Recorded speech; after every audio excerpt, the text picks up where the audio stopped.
Baadaye nikashangaa nini kinatokea. Akasema tumepokea taarifa kutoka kwa mkuu wa hospitali ya Morogoro, kuna matatizo. Matatizo gani? Baadaye nikaambiwa sasa kwamba kumbe wakati tukiwa mkutanoni pale tunapoanza kupiga njoo kwenye mochwari Morogoro, kwenye mochwari walikuwa wanasikia kuna kelele kocho, vitu vinazungushwa, vinapigwa, vinazungushwa, vinapelekwa kushoto kulia.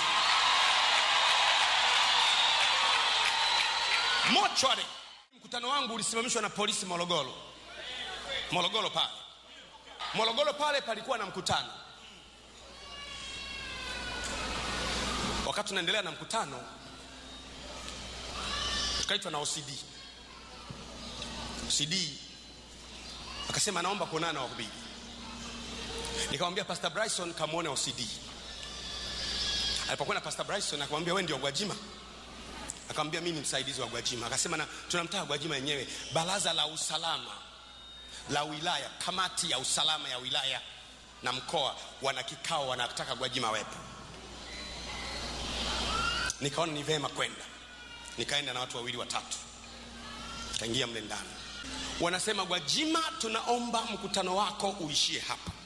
Wakati nimeshapiga kuanzia Jumatatu mpaka Alhamisi hivi. Uishie hapo. Mimi nikasema mkutano hauishi.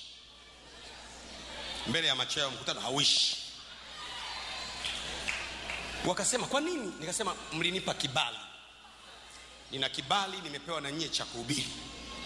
Nasema Gwajima, samahani, huu mkutano nao hubiria huwa anahubiria Mwakasege. Tulikupa na wewe kwa sababu Mwakasege huwa anahubiria hapa. Hatukujua wewe sio kama Mwakasege.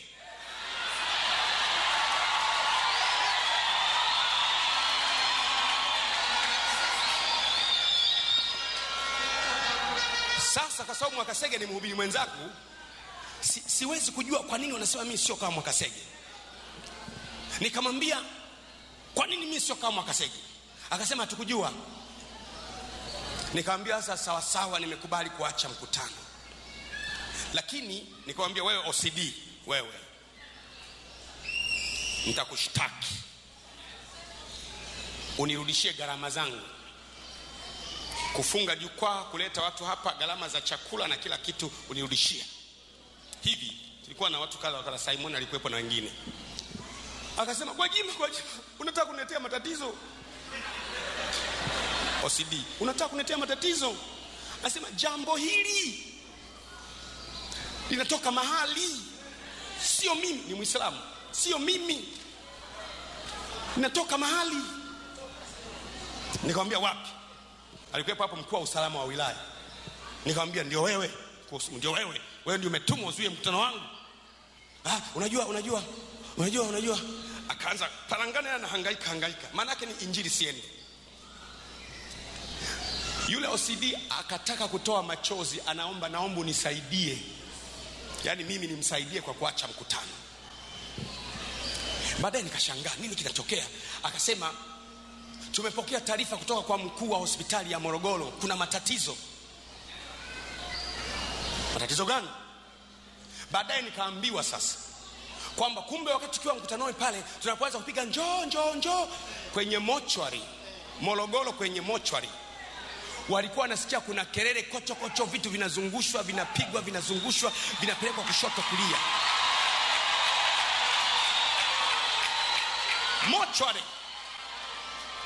Na wangapi mnakumbuka Morogoro tulirudisha msukule mtu ambaye ametoka kuchukua maiti wapi? Hospitali. Sisi tulikuwa tunashambulia tu. Kumbe kwenye ulimwengu wa roho kulikuwa na jambo linataka kutokea. Nataka nikwambie, unaizoona nchi hizi kuna vitu ukifumua vizuri, ukafumua siku ya kwanza, ukafumua ya pili, ukifika ya tatu ya nne, kuna siku ambayo unafika vimeiva, vinataka kufumuka. Wanatokea wenye mamlaka. Acheni jamani. Hawezi kusema ni kwa sababu ya ile. Wanasema bwana amani jamani, kwa ajili ya kutunza amani jamani. Wanaona kabisa kuna mzigo unataka kutoka mahali. Yaani wanaona kabisa kama inataka kufumuka mahali. Kuna vitu katika nchi hii tukienda nchi nzima vitafumuka na macho yako yatatoa machozi na akili yako itashangaa. Misukule wapo. Na viongozi wengi wa nchi hii ndio wanaofuga misukule. kitu chema kinapotaka kuingia katika nchi, kitu chema kile kinazuiwa. Niliwahi kusema siku moja kwamba tunaenda nchi yote, tunapiga hapa na pale na pale na pale. Sasa kuna mtu ambaye ana mapepo yanayoitwa walinzi wa ngome.